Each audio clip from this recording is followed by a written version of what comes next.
어느 교회에서 전도지를 제작을 했는데 로또 용지를 패러디해서 만들었습니다. 사이즈도 로또 용지하고 똑같이 하고 구성도 로또하고 똑같이 하고 다만 문구를 몇 개 바꾸어서 당신은 하나님의 로또를 맞으셨습니다 라고 쓰고 당첨 번호가 나와야 되니까 아라비아 숫자 6개도 써 있습니다. 1, 3, 7, 27, 39, 66이라고요.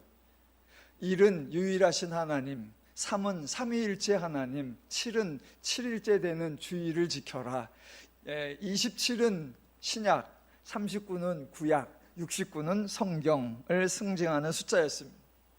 당첨이 됐다고 하니까 그 밑에 당첨금란에도 금액이 적혀 있는데 원 표시하고 아라비아 숫자로 9라고 쓰고 한글로 원이라고 쓰였습니다. 물론 실제 돈이 구원이 아니라 죄에서 구원받았다라는 의미일 텐데 그렇게 적었습니다. 어떤 분이 그래서 길에서 이 전도지를 받았다고 SNS에 올렸고 당첨금이 무려 9원이나 된다고 조크를 했습니다. 그랬더니 그 밑에 댓글이 여러 개 달렸는데 아주 재미있는 댓글이 있었습니다. 댓글이 이랬습니다. 당첨이 되셨군요. 축하합니다. 그런데 당신은 이제 큰일 났습니다. 당첨금을 받았으니 헌금을 해야 하는데 금액이 자그마치 11조입니다.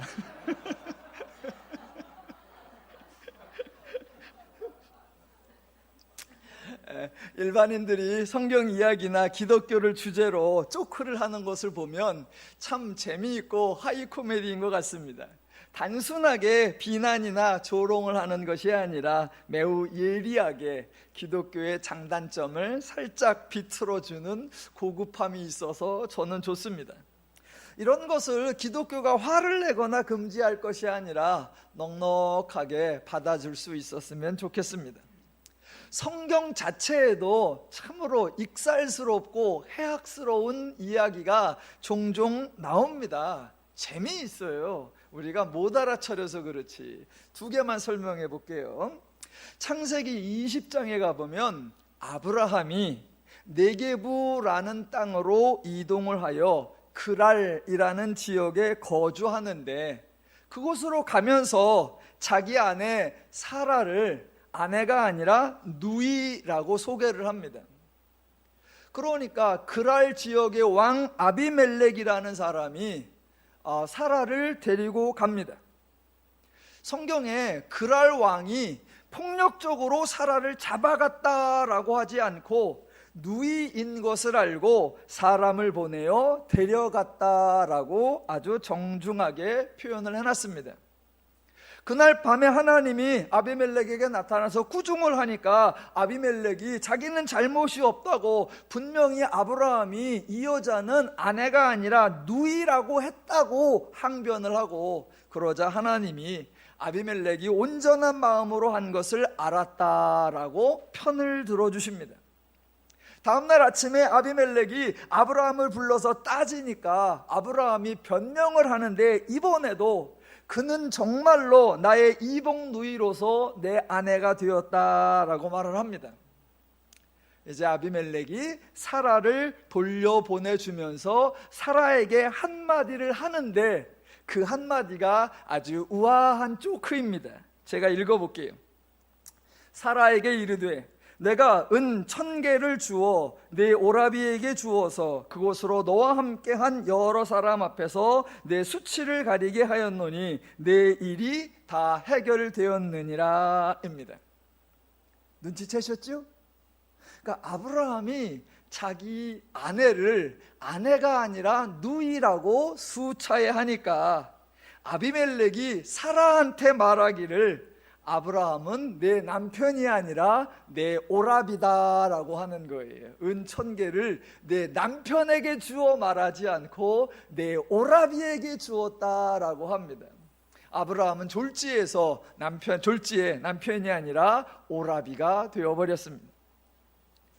성경을 경건하게 묵상하시는 분들은 워낙 많으시니까 저는 종종 성경에 재밌다, 재미도 있다라는 걸 소개시켜 드리고 싶은데, 아브라함 이야기를 하나 했으니 다윗 이야기도 한번 해보겠습니다. 사무엘하 11장에서 다윗이 자기의 부하인 우시야의 아내 밧세바를 취합니다. 이때에도 몰래 잡아온 것이 아닙니다. 자, 아비멜렉은 사람을 보내어서 이 사람이 사라가 아브라함의 누이다라는 것을 알고 괜찮겠구나 해서 사람을 보내어 취한 거예요. 그런데 다윗 이야기는 먼저 사람을 보냅니다. 알아봐라 그랬더니 그 사람이 다윗의 부하 장수인 햇사람 우리아의 아내 밧세바입니다라는 걸 알게 됐습니다. 그렇게 알게 되었으면 이거는 아니겠구나, 부인이고 더군다나 내 부하 장군의 부인이라면 이래서는 안 되겠구나 해야 되는데, 사람을 보내 알아보고 나서 알아본 후에 다시 전령을 보내어 밧세바를 데리고 갔다라고 나옵니다. 그러니까 이방인 아비멜렉과 하나님의 사람 다윗의 행동이 정반대입니다. 그래서 아비멜렉은 하나님에게 보호를 받고 다윗은 하나님께 큰 책망을 받습니다. 여하튼 다윗과 밧세바 사이에서 솔로몬이 출생을 하는데, 이 솔로몬의 출생을 마태복음이 아주 재미있게 표현을 해요. 마태복음 1장 6절 뭐가 재밌나 들어보세요. 다윗은 우리아의 아내에게서 솔로몬을 낳고입니다. 아니, 어떻게 남의 부인에게서 아기를 낳아요? 그러니까 기록을 하려면 이렇게 해야죠. 다윗은 전 우리아의 아내에게서 솔로몬을 낳고 라고 하든가, 다윗은 자기의 새 아내에게서 솔로몬을 낳고 이래야 되는데, 다윗의 행동이 얼마나 괘씸했는지 그 사건 이후로 1000년이 지난 이후에 마태복음에 쓸 때 다윗은 우리아의 아내에게서 솔로몬을 낳고 라고 소개합니다. 그러니까 성경이 내용적으로 매우 심오한 것도 있는데 표현적으로 매우 익살스럽고 해학스러운 것도 참 많이 있습니다. 우리 더누림교회 성도님들이 성경을 많이 읽으시고 성경의 즐거움을 풍성히 누려보시기를 주님의 이름으로 축원합니다. 자, 종종 성경 이야기를 가지고 하나님이 어떻게 그럴 수 있냐라고 분개하는 분들이 계십니다. 그래서 왜 그러냐고, 도대체 왜 그러냐고 얘기를 해보시라고 해보면 대부분 성경에 대하여 오해하고 계십니다. 하나님은 인간이 생각하기에 화가 날 정도로 일을 무례하게 하시는 분이 아니고, 인간이 판단하기에 불의하게 여겨지는 일을 부당하게 행하시는 분이 아니고, 인간의 기준에도 용납하기 힘든 일을 무지막지하게 처리하시는 분이 절대로 아닙니다. 성경을 읽다가 도무지 납득이 되지 않는 이야기가 등장을 하면 성경을 바꿀 것이 아니라, 하나님은 분명 옳으실 텐데 내 생각이 어디가 틀렸고 내 관점이 어떻게 틀렸기에 나는 이 내용이 이해가 되지 않을까, 그 고민을 하셔야 됩니다. 그래서 성경을 변화시키는 게 아니라 내 사고, 내 관점, 내 기준, 내 해석을 변화시켜야 합니다.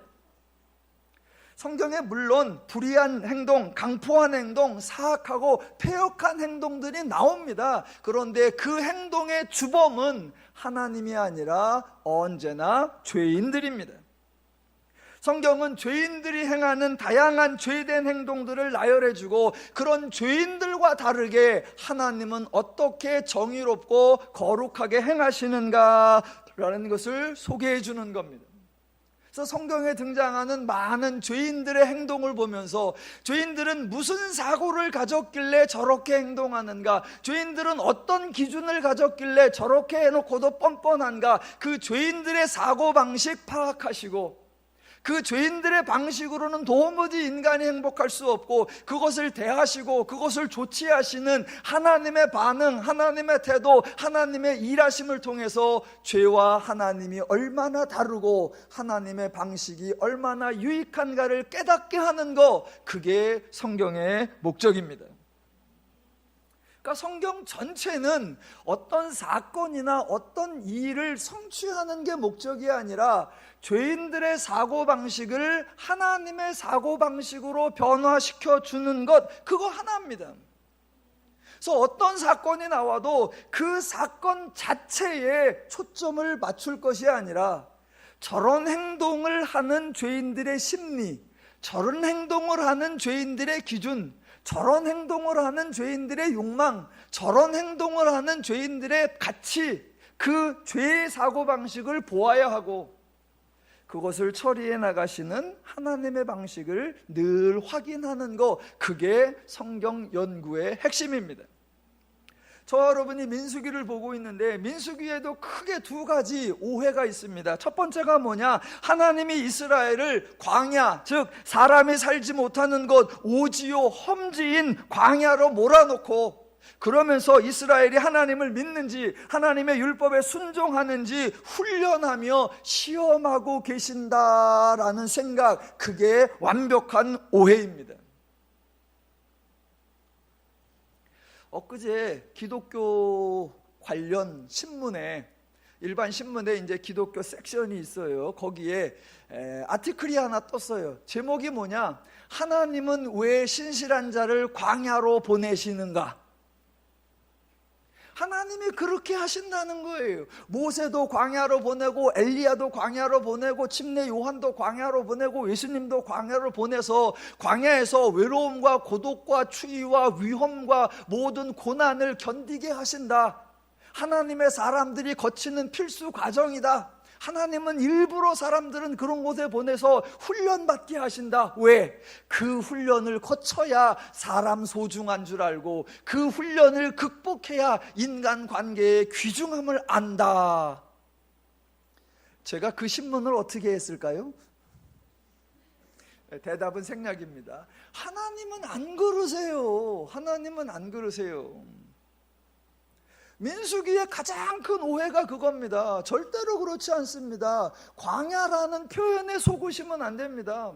하나님은 철저하게 광야에 들어오는 순간부터 온전히 책임지고 돌보시고 인도하고 보호하고 공급하고 그들이 전혀 불편을 느끼지 않게 하나님이 수고하고 하나님이 애쓰고 하나님이 일하셨습니다.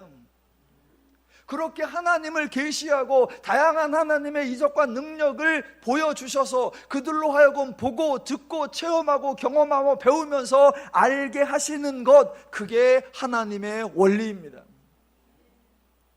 민수기에 대한 또 하나 오해가 바로 군대라는 거예요. 이스라엘을 인구조사했는데 그들을 싸움에 나갈 만한 자 군사로 편성을 해서 하나님의 호위무사가 되게 했다. 이스라엘 진영 한가운데 가장 안전한 곳에 하나님의 성막을 두고 그 사방에 인간 방어막을 쳐서 인간 사슬로 울타리를 쳐서 인간을 방어책으로 쓰고 하나님을 보호하고 하나님을 막아내기 위한 그런 수단으로 쓰셨다. 전혀 그렇지 않습니다. 이스라엘이 하나님을 위해 싸울 일이 없고 이스라엘이 하나님을 막아줄 수준 자체도 되지 않습니다. 그래서 이스라엘이 하나님을 위한 전쟁을 하는 이야기 한 번도 나오지 않습니다. 도리어 이제 여호수아에서 가보면 이스라엘이 가나안에 들어가려고 할 때 불쑥 누가 나타나느냐? 여호와의 군대 장관이 등장합니다. 성막과 언약궤를 위해서 이스라엘을 군대로 장수로 징발해 쓰는 것이 아니라 이스라엘을 보호하기 위하여 하나님이 군대 장관을 보내셔서 저들 앞서가게 하시며 저들을 위해 싸워주시는 것, 그게 하나님의 의도입니다. 그러니까 민수기를 하나님의 시험, 하나님의 훈련, 하나님의 연단, 시련과 역경과 고난, 절대로 그렇게 오해하시면 안 됩니다. 1장부터 10장까지 그들이 안정감을 느낄 수 있도록, 그들이 광야로 이동을 시작할 수 있도록 하나님이 충분한 준비를 시켜주시고 그리고 이동하게 하셨습니다. 민수기 11장 이후부터 등장하는 일련의 사건들은 시험과 연단이 아니라 하나님이 세운 사람, 과연 이 하나님이 세운 사람은 어떤 존재이고 어떤 역할을 하는가, 그거에 대한 이해를 돕는 사건입니다. 하나님은 사람에게 막중한 역할을 맡기고자 사람 중에서 탁월하고 훌륭하고 유능한 인재를 선발하는 것이 아닙니다. 죄인 중에 하나님의 뜻과 마음을 아는 자가 없고, 죄인 중에 하나님의 원리와 방식을 행할 줄 아는 자가 없고, 죄인 중에 하나님을 대신하거나 하나님보다 나은 자가 없습니다. 당연히 죄인 중에 하나님이 선발할 만한 사람이 없습니다. 더 원천적으로 하나님이 어떤 일을 목적으로 하는 것이 아니니까 그 일에 합당한 사람, 그 일에 적합한 사람을 뽑아야 하는 일 자체가 없습니다. 그러니까 우리가 너무 평상시에 쓰는 표현들, 하나님께서 사람을 찾으십니다, 하나님이 사람을 지켜보시고 시험하시고 훈련하시고 연단하셔서 하나님께서 준비된 사람, 합당한 사람을 뽑으십니다 라는 표현들은 성경에 대한 오해, 하나님에 대한 무지입니다. 실제로 하나님이 여러 사람을 뽑은 것은 맞습니다. 그러나 그 사람 때문에 하나님이 일이 빨라지고 쉬워지고, 덕분에 하나님은 좀 편해지시고 모든 일이 효과적으로 진행된 적 단 한 번도 없습니다. 언제나 기억하셔야 하는 거, 하나님의 일은 하나님이 계획하고 하나님이 진행하고 하나님이 책임지고 하나님이 완성하신다라는 겁니다. 그러면 사람을 부르고 세울 이유가 없잖아요. 예, 없습니다. 그런데 굳이 사람을 부르시고 세우시는 이유는 그 하나님을 보고 듣고 배우고 알아야 하는 대상이 바로 인간이기 때문입니다. 하나님이 행하시는 그 일의 현장에 사람을 불러서 보게 하고 듣게 하고 경험하게 하고 체험하게 하고 알게 하고 누리게 하면서 그 하나님을 배우게 하는 것, 그게 하나님이 사람을 세우시는 이유입니다. 하나님을 계시하는 것이 목적이니까 사람을 뽑을 때, 하나님이 일하실 때 세 가지 원리가 있다 그랬죠. 첫 번째, 가능하면, 죄인들 생각하기에 가능하면 불가능한 사건을 행하시고, 죄인들 생각하기에 가능하면 불가능한 사람을 부르시고, 죄인들 생각하기에 가능하면 불가능한 방법을 사용하신다. 불가능한 사건, 불가능한 사람, 불가능한 방법. 그래서 이건 도무지 안 돼라고 할 때 그 일을 행하시면, 아, 하나님은 하시는구나, 하나님을 배울 수 있게 하는 겁니다. 그런데 죄인들은 하나님이 어떤 사람을 뽑아 놓으면 그 사람이 하나님의 권세와 위임을 받은 지도자요, 대표요, 리더인 줄로 착각을 합니다.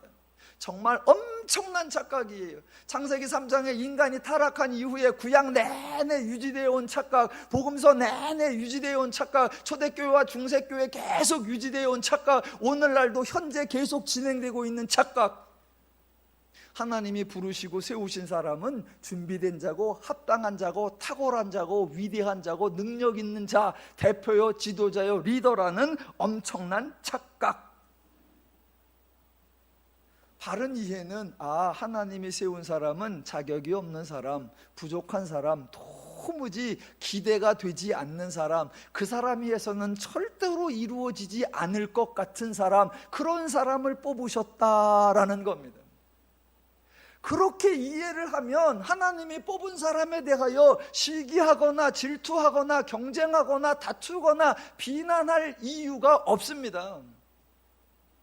도리어 하나님이 그런 사람을 뽑으신다라고 하면 여러분은 하나님께 뽑히지 않은 것을 천만다행스럽게 여기셔야 합니다. 뽑히지 않은 나는 그래도 가치가 있구나, 할렐루야, 그러셔야 합니다.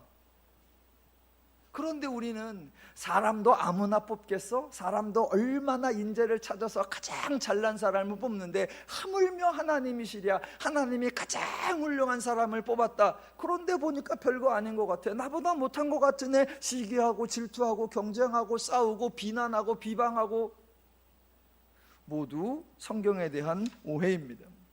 그러니까 11장에서 70명의 장로와 지도자들이 탐욕을 품고 모여서 백성들을 선동하고 모세를 비방한 것, 아무 의미 없는 무익한 행동이었습니다. 12장에서 미리암과 아론이 모세를 비방한 것도 아무 가치 없는 어이없는 행동이었습니다. 지도자 모세에 대한 도전하는 이야기 아니고요, 그거에 비해서 하나님은 모세를 지켜주고 모세의 권위를 세워주는 이야기 아니고요, 그저 죄인들이 미련한 행동, 하나님의 뜻을 모르는 어이없는 행동입니다. 실제로 하나님은 모세를 칭찬하지 않았습니다. 사람들이 모세를 비방하니까 이 모세는 탁월한 자다, 내가 온 애굽을 다 뒤져서 온 이스라엘을 다 뒤져서 찾아낸 가장 탁월한 인재다라고 모세를 보호하거나 모세를 높여준 적이 없습니다. 이스라엘 백성들에게 너희들 모세 없으면 도무지 광야를 통과할 수 없으니까 모세를 중심으로 똘똘 뭉쳐라, 그래서 모세에게 더욱더 탁월한 리더십을 줄 테니 너희는 모세의 말을 잘 들어라 라고 리더십을 세워주신 적도 없습니다. 종종 사람들은요, 출애굽기 모세에 빠져 있어요. 출애굽기 모세 대단했지요. 앞까지 딱 자르고 중간에 와 바로에게 나아가서 10번이나 이적을 행하고 홍해를 가르고 와. 그런데 그 이야기요, 불과 2-3달 만에 끝나는 이야기예요. 그런데 민수기로 오면요, 자그마치 38년 동안 진행되는 이야기예요. 그 38년 동안 모세의 탁월한 행적, 모세의 뛰어난 업적 거의 없습니다.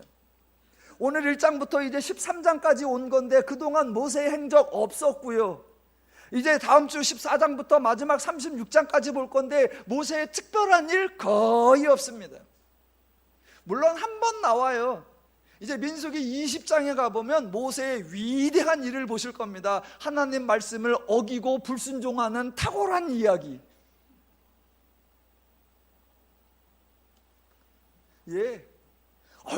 그래도 모세가 출애굽을 한 이스라엘의 위대한 지도자니까 광야를 잘 이끌고 가고 이스라엘에게 가장 중요한 일, 즉 가나안에 들어가는 일, 그것까지 모세가 책임져야지. 택도 없는 기대이십니다.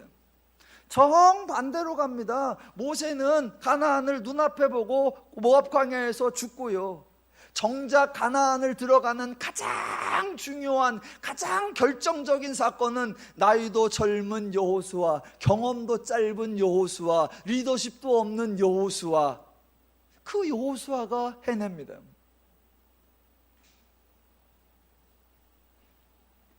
그러니까 하나님이 세운 사람, 누가 보기에도, 누가 따라갈 만하기엔 그런 지도자, 대표, 리더, 하나님은 그런 사람을 세우신다? 아니요, 정반대라는 겁니다.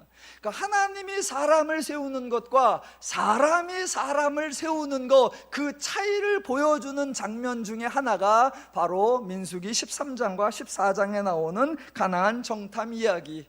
엄밀하게 말하면 가나안 정탐을 다녀온 사람들의 이야기입니다.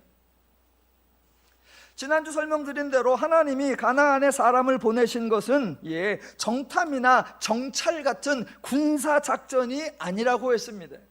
정탐이라고 표현이 나오니까 모두가 뭔가 은밀한 것을 조사하는 것 같은데 아니요, 소풍이고 유랑이고 구경이고 관광이고 답사였습니다.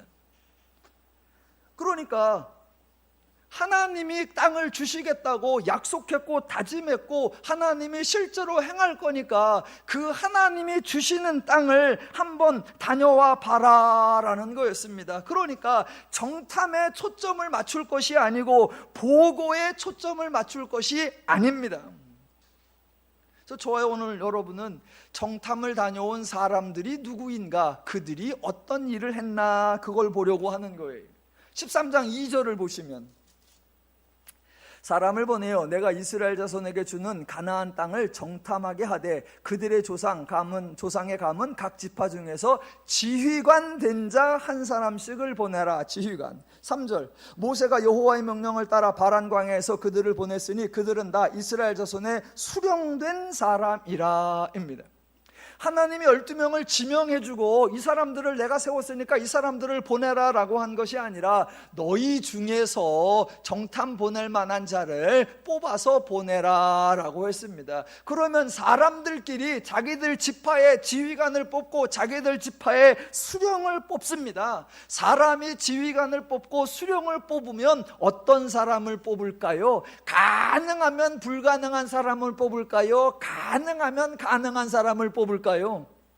예, 사람들은 가능한 사람을 뽑는 겁니다. 자기들의 기준에, 자기들의 방식에 의해서 뽑힌 사람, 자기들이 믿을 만하고 자기들이 존경하고 인정할 만하고 자기들 중에 가장 실력이 있고 탁월한 통찰력과 추진력이 있는 사람, 리더십과 지도력이 있는 사람, 그런 사람을 뽑는 거예요. 그래서 뽑는 사람도 기대가 있습니다. 우리가 저런 사람을 지휘관과 수령으로 뽑았으니까 저 사람들이 잘 보고 올 거야. 저 사람들이 우리를 잘 인도해 줄 거야. 저 사람들이 우리에게 좋은 것을 허락해 줄 거야. 기대를 하고요. 뽑힌 사람도 내가 뽑혔으니까 이제 역할을 해야 돼. 저 사람들이 나를 바라보고 나에게 기대하는 게 있으니까 내가 저들을 인도해 줘야 되고 저들을 이끌어 가야 되고 저들을 안정시켜 줘야 돼 라는 또 의무감을 느낍니다. 뽑은 사람이나 뽑힌 사람이나 하나님이 기대하지 않은 죄인들은 그렇게 사람을 뽑고 죄인에게 그런 기대를 한다라는 겁니다. 제가 지금 가나안 정탐 가는 거에 대해서 두 가지를 설명을 드렸습니다. 하나는 정탐을 가는 게 아니다. 소풍을 가는 거다. 답사를 가는 거다. 또 하나는 정탐하는 사람이 지휘관이고 수령이다라는 겁니다.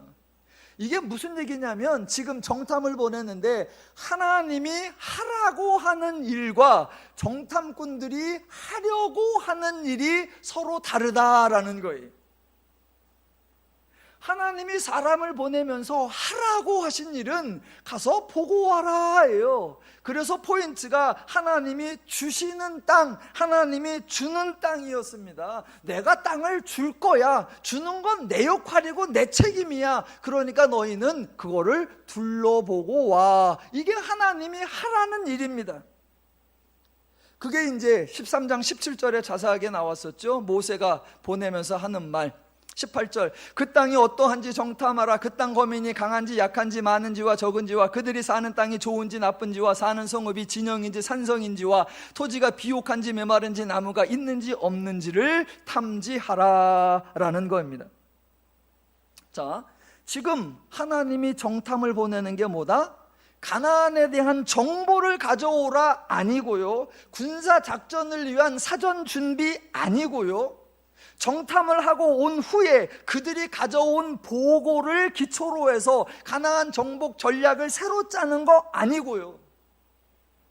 하나님은 가나안에 대해서 궁금한 것이 하나도 없습니다. 하나님은 정탐꾼들이 무슨 보고를 하든 아무 상관이 없습니다. 하나님의 의도는 오직 하나, 이스라엘이 들어가 살 곳을 구경하라라는 겁니다. 괜히 정탐꾼들이 가서 와, 우리가 정복을 할 수 있을까? 몇 명이나 군사를 짜야 되지? 어느 성읍부터 정복을 시작할까? 어디 쪽으로 군사를 보낼까? 쓸데없는 생각하지 마라. 그런 건 하나님이 주신다. 이스라엘은 가나안 땅을 받는다라는 것이 전제되어 있습니다. 이것을 어떻게 설명을 드릴까 하다가 예를 들어 드리자니, 그래서 그냥 제가 생각했느니 그겁니다. 우리가 다 노숙자인데 하나님께서 여기 전원주택 단지다, 이거 다 니들 거 주기로 했으니까 한번 둘러보고 안방을 어디다 쓰고 차고를 어디다 두고 놀이터를 어디다 두고 가축은 어디다 두고 개는 어디다 키우고 애들은 어디서 뛰노게 할지 한번 그려봐. 그렇게 하신 거예요. 정탐의 기본 전제, 하나님이 땅을 주시기로 하셨다. 너희는 가서 둘러보고 오라. 이것이 하나님의 의도였습니다. 자, 그래서 사람들이 이제 가지요. 오늘 읽은 본문 21절부터 24절까지에 정탐꾼이 가서 두루두루 돌아보았다고 합니다. 여러 지역이 나와요. 21절, 이에 그들이 올라가서 땅을 정탐하되 신광야에서부터 하맛어기 르홉에 이르렀고 또 네겝으로 가서 헤브론에 이르렀으니 헤브론은 애굽 소한보다 7년 전에 세운 곳이라. 어디가 어딘지 감이 오세요? 예. 우리가 이런 지역을 모르니까 정탐꾼이 어디를 다녀왔나 잘 모릅니다. 예, 사람들은 제가 미국에 다녀온 줄 알아요. 저 못 가봤어요. 그 미국을 한 번도 못 가봤어요. 미국 땅을 밟아본 적이 없어요. 그 사람들이 가끔 저에게 이제 외국에서 오는 분들이 많으니까 미국 어디라고 하면 전 몰라요. 그래서 이제 미국에서 온 사람이 있으면 어디서 오셨어? 미국. 그러니까 미국이 어디? 그럼 아이오와. 어딘지 아세요? 모릅니다. 그래서 제가 늘 하는 게 있어요. 아이오와요? 이 중에 어디예요? 노스캐롤라이나 어디예요? 노스니까 북쪽인가 본데 이 중에 어디예요? 감을 전혀 못 잡아요. 뭐 동부나 서부나 이렇게 몇 번 갔다 왔으면 그래도 뭐 제가 비행기 중간 기척지가 어디고 어떻게 이렇게 왔으면 그래도 좀 감을 잡을 텐데, 제가 그렇게 감을 못 잡은 듯 아마 여러분도 지금 21절 22절에서 정탐꾼이 여기로 갔다 저기로 갔다 여기로 갔다 저기로 갔다 이게 어딘가 감이 잘 안 잡히실 겁니다. 그런데 학자들이 지역을 자 조사를 해서 풀이를 해놓은 걸 보면 21절은 이스라엘의 북쪽과 남쪽 지역을 크게 살펴본 거고요.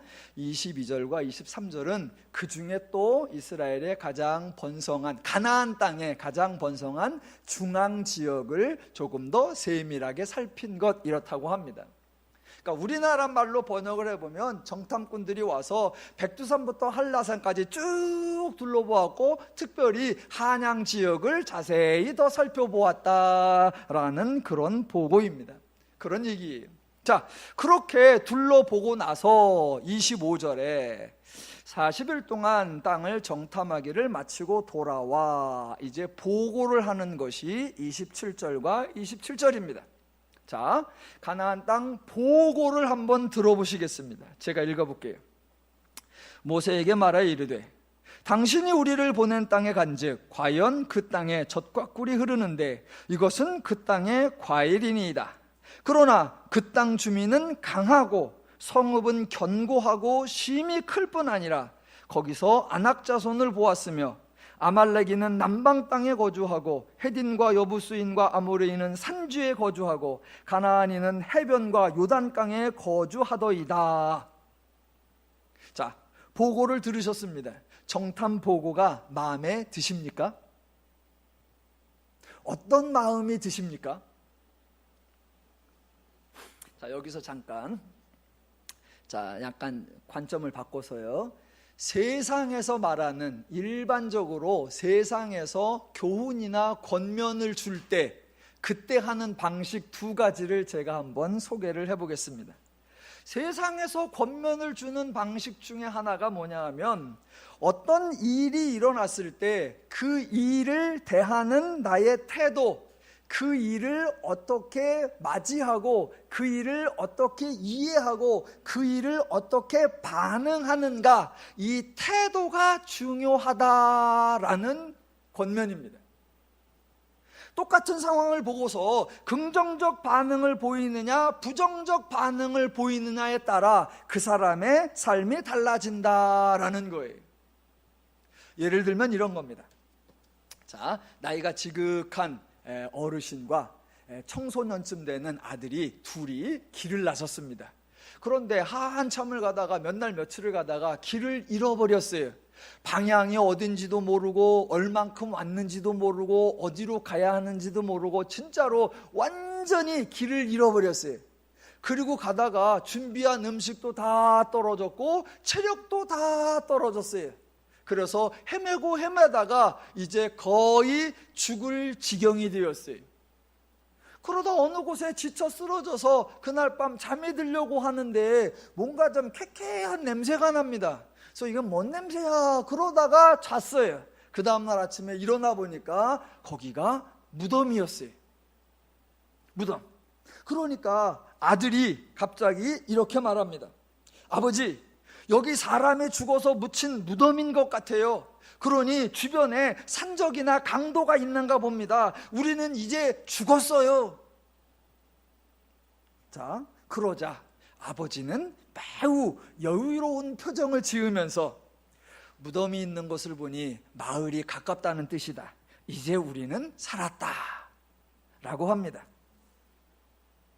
이 이야기를 딱 듣는 순간, 아 그래, 똑같은 무덤을 보고 아들은 죽었다고 하고 아버지는 살았다고 하니, 그래, 무엇을 보았느냐가 중요한 것이 아니라 그것을 어떻게 생각하느냐, 어떻게 판단하느냐, 어떻게 이해하느냐가 중요하다라고 생각하실 수 있습니다. 예, 아주 좋은 생각입니다. 그러나 성경이 가르치려고 하는 것과는 너무 차이가 납니다. 또 하나, 세상에서 자주 쓰는 교훈 방식 또 하나. 자, 어떤 일을 하려고 할 때에 그 일을 대하는 자세, 그 일에 임하는 태도, 그것이 그 사람의 삶을 결정한다라는 겁니다.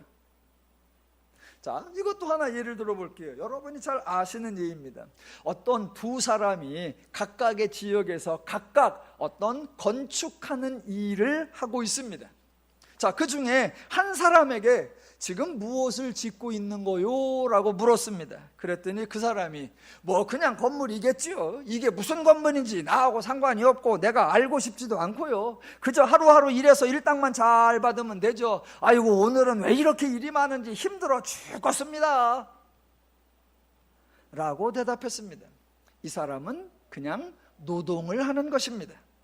그런데 다른 사람에게 물어봤습니다. 지금 뭘 짓고 있는 거요? 그랬더니 대답하기를, 예, 저는 지금 큰 성당을 짓고 있습니다. 세상에서 가장 크고 웅장하고 거룩한 성전이지요. 인류 역사에 남을 위대한 건축물을 세우는데 저도 참여하고 있습니다. 그래서 하루하루가 신이 나고 내가 일하는 건축물이 조금씩 완성되어 가는 것을 보니까 하나도 힘이 들지 않습니다 라고 대답을 했다는 이야기. 그러면서 교훈이 나오죠. 똑같은 건축 일을 하는데 어떤 마음 자세로 대하는지, 어떤 태도로 일하는지에 따라 한 사람은 그저 노동을 할 뿐이고 한 사람은 위대한 작품을 만들어내고 있습니다. 그러니 모든 일을 할 때에는 사명감을 가지고 하시고 위대한 일을 하고 있다라고 생각하시기 바랍니다. 예, 아주 좋은 생각입니다. 그러나 성경이 가르치려 하는 것에는 전혀 미치지 못하는 겁니다. 제가 지금 두 가지 예를 들어드렸는데 세상의 방식과 하나님의 방식, 세상의 방식과 기독교의 방식에 무슨 차이가 나느냐? 하나님의 존재 여부, 하나님의 일하심의 여부라는 엄청난 차이가 있습니다.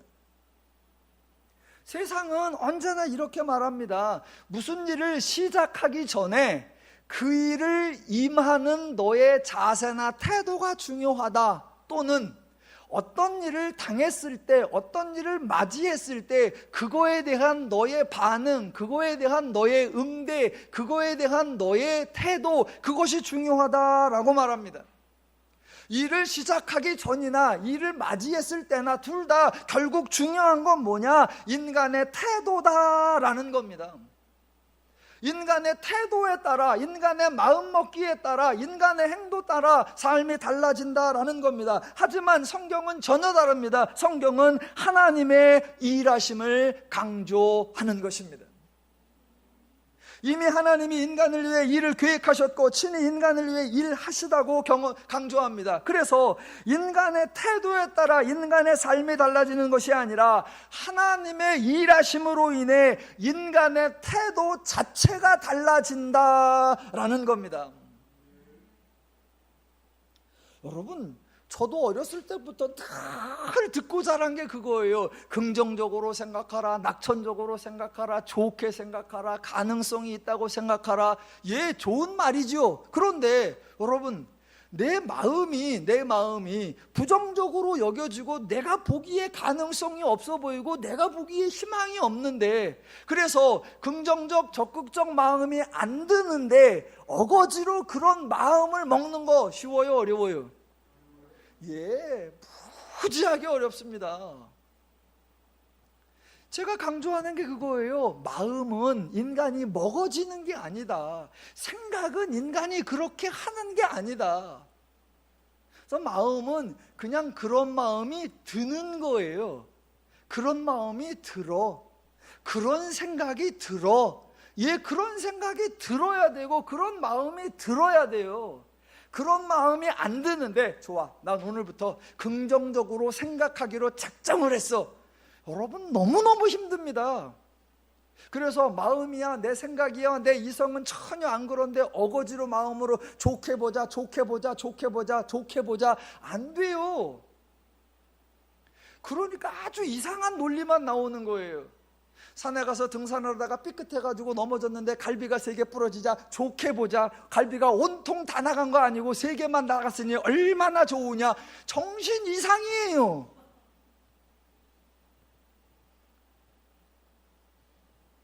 우리는 늘 그런 걸 강요당해요.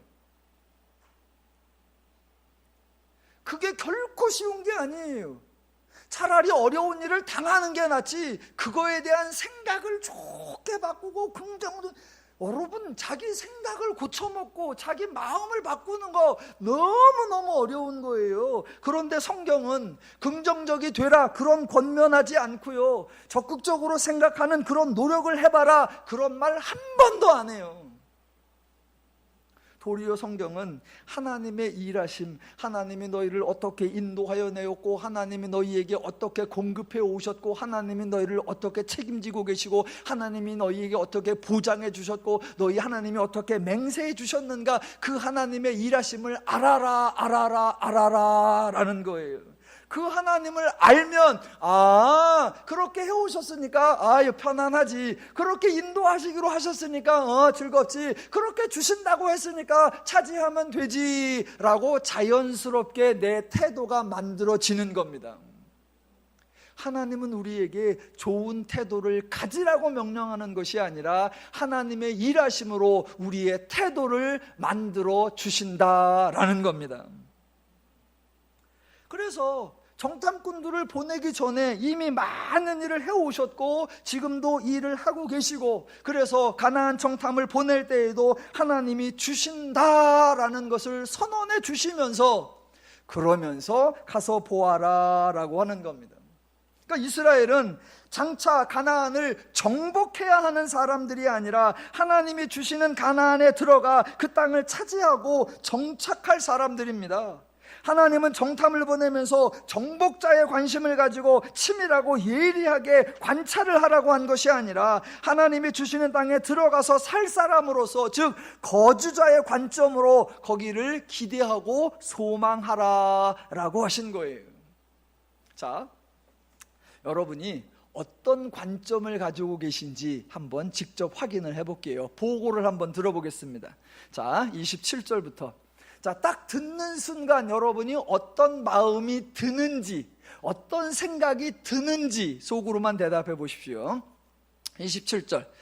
그의 모세에게 말하여 이르되 당신이 우리를 보낸 땅에 간즉 과연 그 땅에 젖과 꿀이 흐르는데 이것은 그 땅의 과일이니이다. 그러나 그 땅 거주민은 강하고. 자, 그 순간 무슨 마음이 드세요? 어이씨, 강하네. 성읍은 견고하고 심이 클 뿐 아니라 무슨 마음이 드세요? 크네. 자, 17절로 가볼게요. 18절로. 자, 보고하기 전에 모세가 알아오라는 거 보세요. 그 땅 거민이 어떠한지 정탐하라. 그 땅 거민지 강한지 약한지와 많은지 적은지에 대해서 여러분 어느 것이 좋습니까? 당연히 그 땅 거민이 강한 것이 좋고 많은 것이 좋습니다. 그 다음, 그들이 사는 땅이 좋은지 나쁜지와 사는 성읍이 진영인지 산성인지에 대해서 여러분 어떤 게 좋습니까? 당연히 좋은 것이 좋고 성읍이 산성인 것이 좋습니다. 또 토지가 비옥한지 메마른지 나무가 있는지 없는지에 대해서 어느 것이 좋습니까? 당연히 토지가 비옥하고 나무가 많은 것이 좋습니다. 왜요? 여러분은 그곳을 정복할 사람이 아니라 하나님이 주시는 땅에 들어가 사실 뿐이기 때문입니다. 이렇게 해볼까요? 정탐을 하고 왔는데, 자, 보고해 보니까 그 땅 거주민은 강하고 그 순간에 야호 하셔야 됩니다. 왜요? 거주민이 강해야죠. 우리가 들어갈 동네인데 거기 있는 사람들이 와, 기본이 키가 190에 체중이 100kg래 얼마나 기골이 장대하고 사람이 윤기가 흐르고 뽀얀하고 얼마나 건강해 보이는지, 야, 우리 같은 비실비실한 광야에 살던 사람도 그 동네 들어가기만 하면, 거기서 먹고 자고 하면은 그 과실로 우리도 건강해지고 우리도 빵빵해질 것 같아. 우리가 들어가 살 동네가 그렇게 좋은 동네래. 이래야죠. 그 다음에 뭐라고요? 성읍이 어떻다고? 성읍이 견고하고 심이 클 뿐 아니라 그래야죠. 그래야죠. 우와, 거기 가보니까 성읍이 돌성벽을 쌓는데 기본이 가로 세로가 1m, 1m, 높이가 1m인데 와, 그런 게 있어. 그런 자료가 있고 그것을 세울 수 있는 기술력이 있고 그것을 해낼 수 있는 그런 성벽이 있다는 건 그만큼 번성한 거고 그만큼 부유한 거고 그만큼 풍요한 거래. 야, 우리가 들어갈 동네가 그렇게 살만한 동네구나. 이야, 좋다. 그거 아니에요? 반대로예요? 가보니까 애들이 짜잔해. 다 몸병이 걸렸는지 밥도 제대로 못 먹었는지 걷는 것도 비실비실하고 딱 봐도 저거는 중병이요, 내일모레요. 어떻게 하나둘도 아니고 전부 다 그래. 그 동네 들어가고 싶으세요? 야야야, 광야에선 그래도 살았는데 여기 들어갔다간 아마 얼마 안 있어서 우리 다 골병 들어 죽겠다. 안 그러겠어요? 성읍을 보니까 이건 성읍이라고 말하기도 힘든 게 어서 돌도 아닌 것이 흙으로 대충 쌓아놨는데 발로 디디면 금방 다 무너질 것 같아. 어떻게 재료도 하나도 없고 기술도 없고 경영할 수 있는 경제적 능력도 없고 뭔 성읍이 이러냐. 이렇게 다 쓸어 가져가는 성읍에 우리를 이 따위에 들어와서 살으라고? 이게 무슨 적과 꿀이 흐른 땅이고 이런 데를 우리 보러 준다는 거야?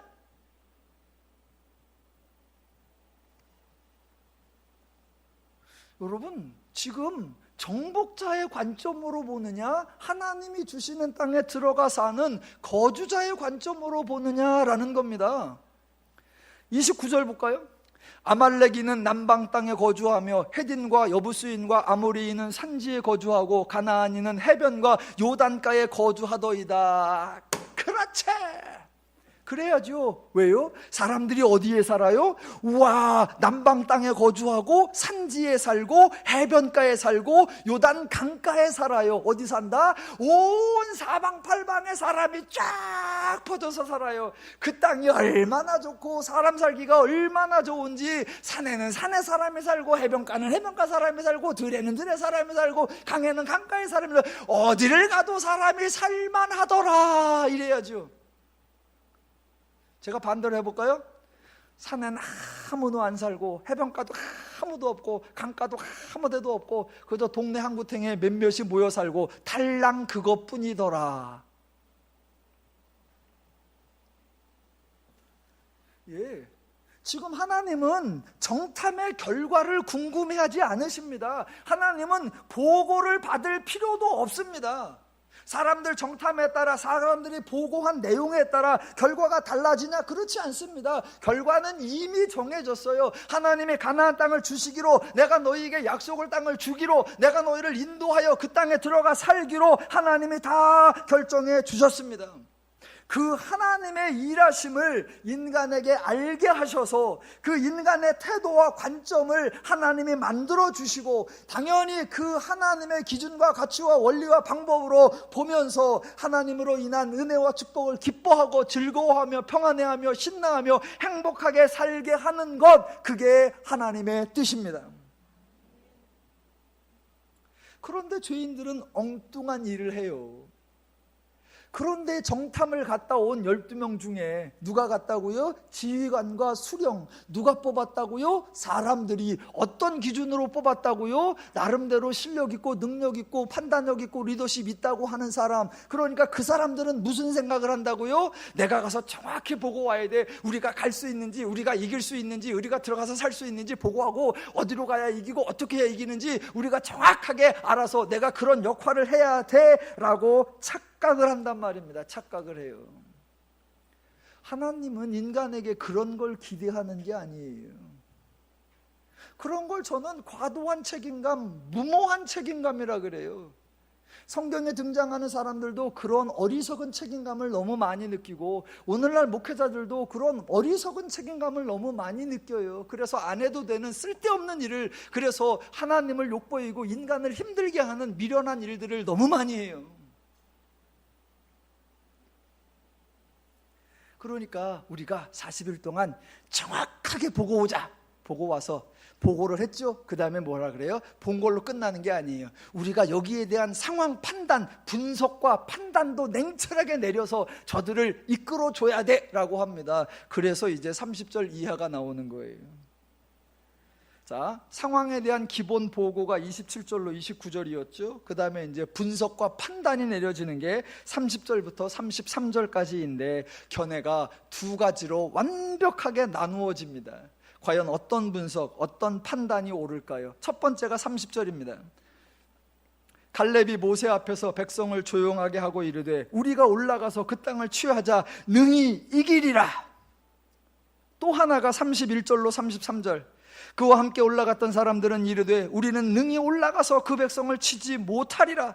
그들은 우리보다 강하니라 하고 이스라엘 자손 앞에서 그 정탐한 땅을 악평하여 이르되 우리가 두루다니며 정탐한 땅은 그 거주민을 삼키는 땅이요 거기서 본 모든 백성은 신장이 장대한 자들이며 거기서 네피림 후손인 아낙 자손의 거인들을 보았나니 우리는 스스로 보기에도 메뚜기 같으니 그들이 보기에도 그와 같았을 것이니라. 어쩌면 이렇게 두 보고에 대한 판단이 다르죠? 그 중에 여러분은 어느 게 마음에 드세요? 잘하셨어요. 아무 대답도 안 하신 거. 그게 정답이에요. 두 보고가 다 틀렸어요. 다 틀렸어. 그러니까 대답을 안 하신 게 정말 잘하신 거예요. 아마도 대부분의 성도님들은 갈렙이 생각이 옳았다, 갈렙의 판단, 갈렙의 결정이 옳았다라고 생각합니다. 왜요? 긍정적인 생각이니까, 적극적인 생각이니까, 백성들에게 소망을 주고 가능성 있는 이야기를 했기 때문이죠. 가능성 있는 이야기를. 여러분, 그런데요, 상황을 무시한 긍정적인 생각, 현실을 망각한 적극적인 태도, 터무니없는 소망과 가능성, 그런 걸 망상이라고 하고요. 예, 그런 걸 희망 고문이라 그래요. 지금 갈렙이 30절에서 얘기했습니다. 우리가 곧 올라가서 그 땅을 취하자 능히 이기리라.